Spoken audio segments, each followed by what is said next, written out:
राष्ट्रीय स्वयंसेवक संघाचा विजयादशमी उत्सवासाठी रेशीमबाग सज्ज झाली आहे। संघाचा विजयादशमीचा उत्सव राजकीय वर्तुळात एक मोठा चर्चेचा विषय असतो।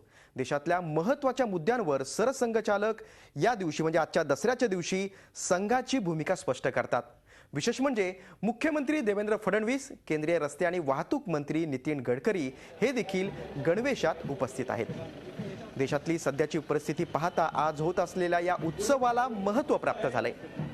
1925 मध्ये विजयादशमीच्या मुहूर्तावर राष्ट्रीय स्वयंसेवक संघाची स्थापना झाली। तेव्हापासून विजयादशमीच्या कार्यक्रमाची आणि सरसंघचालकांच्या भाषणाची ही परंपरा 90 वर्ष म्हणजे गेले 9 दशक अखंड सुरू आहे। सकाळीच रेशीमबागेतल्या संघ मुख्यालयात पथसंचलन करण्यात आलं। थोड्याच वेळात सरसंघचालक मोहन भागवत दसऱ्याच्या बौद्धिकाला सुरुवात करतील। तुम्ही बघताय की संघाचं पथसंचलन आहे, कवायती आहेत, तर मुख्यमंत्री देवेंद्र फडणवीस सुद्धा संघाच्या गणवेशात व्यासपीठावर उपस्थित आहेत।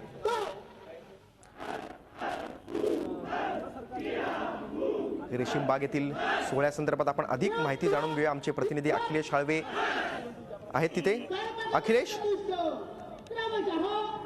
संघाच्या या सोहळ्याकडे संपूर्ण देशाचं लक्ष असतं। सरसंघचालक काय बोलणार, काय भूमिका स्पष्ट करणार याकडे सर्वांचं लक्ष असतं आणि यंदाच्या सोहळ्याचं काय वैशिष्ट्य आहे? मुख्यमंत्री सुद्धा संघाच्या गणवेशात तिथं उपस्थित आहेत। अधिक काय सांगशील?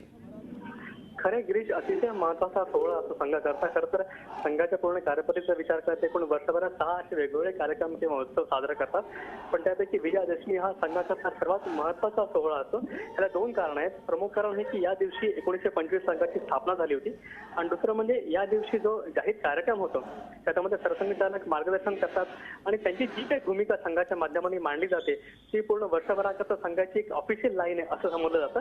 आणि या भाषणात सरसंघचालक देशामधले जे महत्त्वाचे प्रश्न आहेत त्याच्यावर भाष्य करतात, त्यामुळे ते एक अतिशय महत्त्वाचा पूर्ण सोहळा असतो।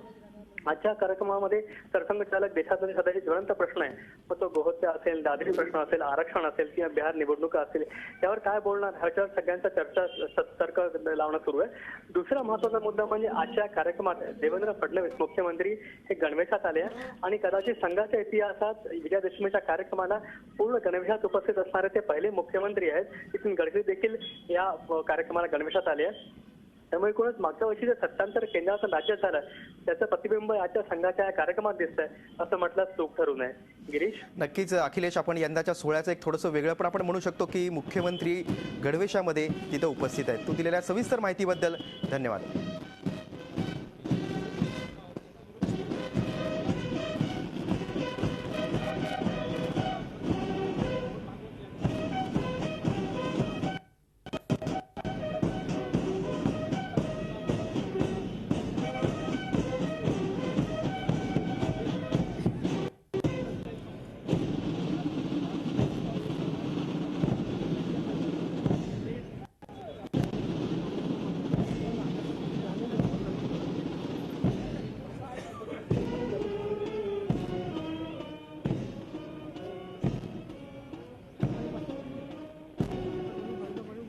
स्वयंसेवक के साथ अनौपचारिक औपचारिक बातचीत करते हुए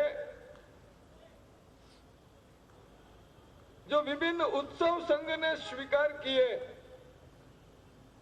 वो वही उत्सव थे जो हमारा हिंदू समाज हजारों वर्षों से अनादिकाल से मनाता जा रहा है। ये आज का जो दिन है विजयादशमी का दिन। झी 24 तास रहा एक पाऊल पुढे।